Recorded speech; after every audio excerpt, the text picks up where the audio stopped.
welcome back to my channel. I hope you're all having an amazing day.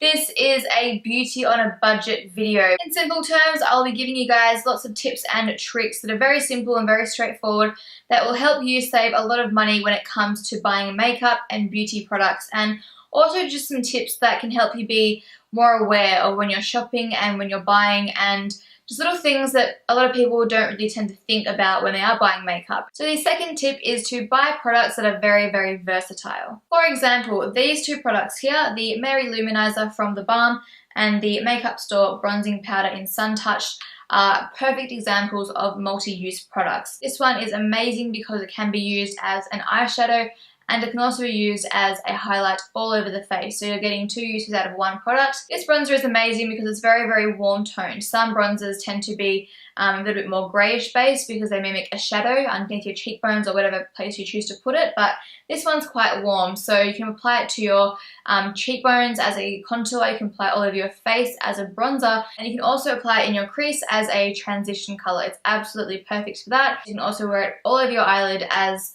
an eyeshadow. So there's no need to go out and buy separate products for each part of your face when one product can usually do most of those jobs. The third tip is just because something is expensive does not mean it is necessarily a high quality product. I've actually found many makeup products that are incredibly different in price. One is say $10, one might be $60 or $70, and they've actually got the exact same ingredients, and it's very, very sneaky. There are quite a few products that are just that expensive because of their name. They're just a very, well-known brand. They've got a reputation to live up to, so they can't be, handing out really, really cheap makeup, and there's an element of luxury and kind of exclusivity to the product, and that's why it's so expensive. But I've tried those products and I normally don't really ever go back to them. There are a few occasions that I do go back to them, but for the most part, I love my affordable makeup because it does the job just as well, if not better, than the other makeup. It may not have fancy ingredients in it, it may have a smaller color range to choose from, but for the most part, it caters very well to most people. So unless you love buying high-end makeup and that's kind of like your thing, or you're in a position to be able to spend as much money as you want on makeup, I really think buying drugstore makeup is a great decision because you're getting an amazing array of products and you are getting them at a very affordable price, which is hard to complain about. And of course, I'm just talking about makeup here. I'm not actually talking about skincare. Skincare is very, very different to makeup in most cases. So yes, I'm talking about makeup. Tip number 4 is checking how many grams are in a makeup product. Looking at it like that, you'd think the jar was full of moisturizer. When you flip it, you can see that it's actually quite a lot smaller than you would have originally thought. Glass is amazing for making a product look and feel much more expensive and luxurious, but in reality, it's also really great at magnifying the product, and it makes it look like there's much more than there actually is. That is so sneaky. I was just about to show you this product here and explain how this one is great because it's very straightforward with its packaging and you can see how much is inside. There's no glass or any, magical magnification devices inside. But actually, you can see how it's kind of smaller here, and then once it gets to this corner, it goes out. And I thought that that little outer bit was also full of products, but apparently not. On the bottom, you can see that there's a ring here, and it is literally just that inner circle as well. So that one actually tricked me too. It is very, very sneaky. If you are spending $50 on what you think is a huge tub of moisturizer, just make sure that you check and compare it against other products and see how many grams are in each product. That way you're not getting fooled by the packaging. Another example is the Hoola Bronzer by Benefit. I used to work for Benefit, as a lot of you guys know, and I was like neatening up the products on the display when I was working there, and I noticed that 2 of the boxes were different. One felt a little bit heavier. And so I checked on the front, and this one here just says 8 grams. Then I compared the other one, and the other one said 12 grams. So they've actually lowered the amount of product in the boxes, but they've maintained the same price. So a lot of brands do that. It's just a way of making more money. It's the same with food products. They make something smaller even though they still charge you the same amount. So very, very sneaky and definitely something to look out for in the future. Tip number 5 is to try before you buy. It is very, very easy to go into a makeup store and to see all these amazing brand new shiny colourful products and want to buy them all at once and just go for it without even thinking twice about like whether or not it actually looks good on your skin, whether or not it's the right shade, whether or not it's going to react with your skin, etc, etc. So my advice is to go to a makeup counter or a makeup shop and ask for some kind of sample, if it's for foundation or concealer or something that can be, put into a sample pot. And if they don't allow you to do that, or if it's not a product that can be sampled, ask them to do a little demo in store. So they'll be either matching the foundation to your neck and to your body to see if it's the right shade or not, or they'll be applying a lipstick or a blush or whatever just to see if you actually like how it looks once it's on.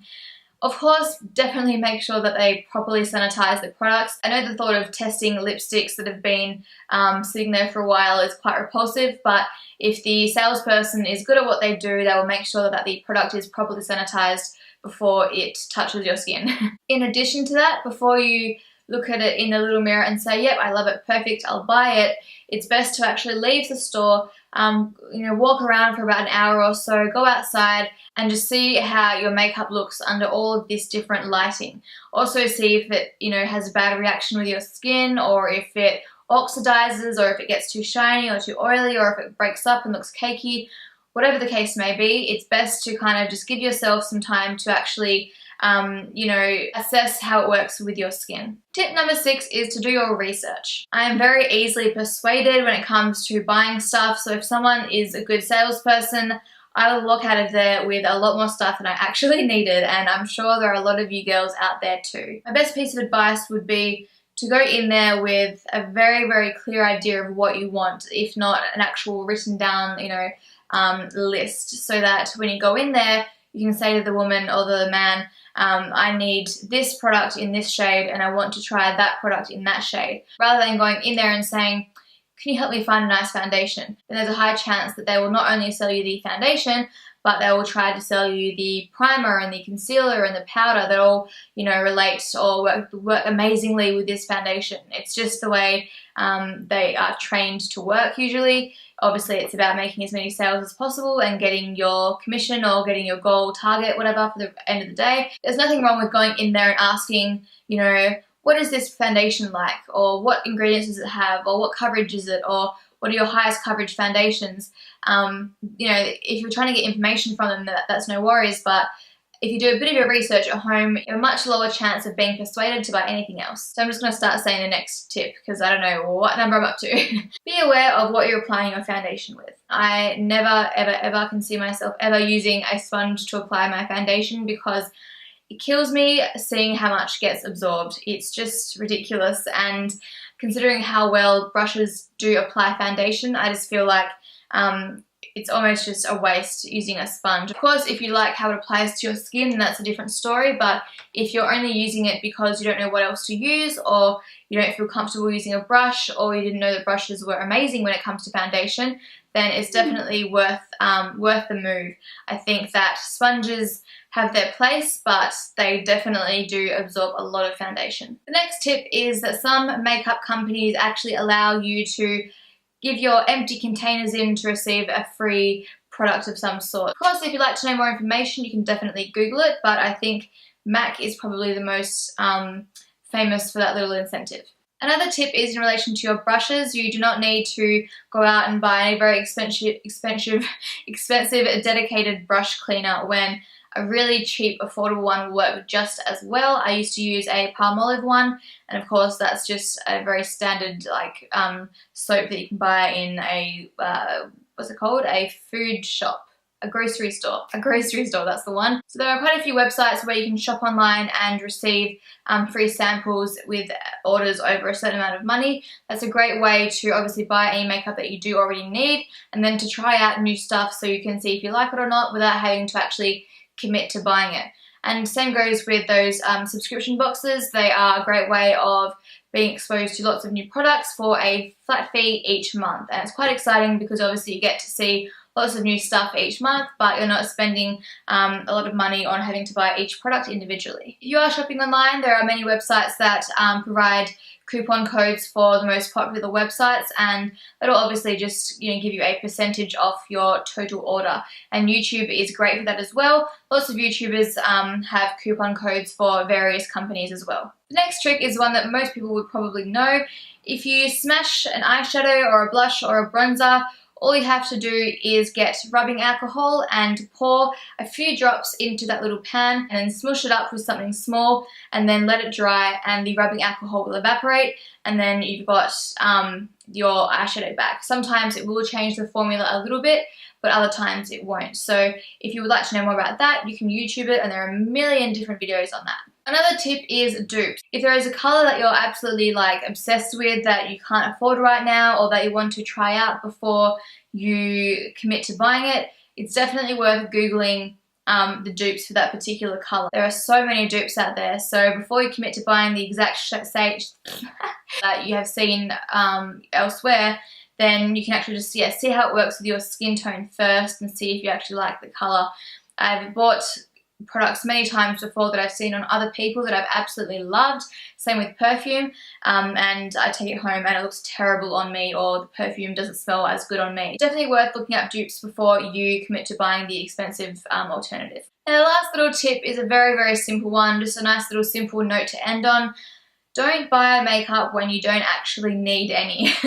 I know that's very easily said than done, so it helps to only buy new makeup when you've actually used another product up completely, whether that be a foundation or a lipstick or a powder.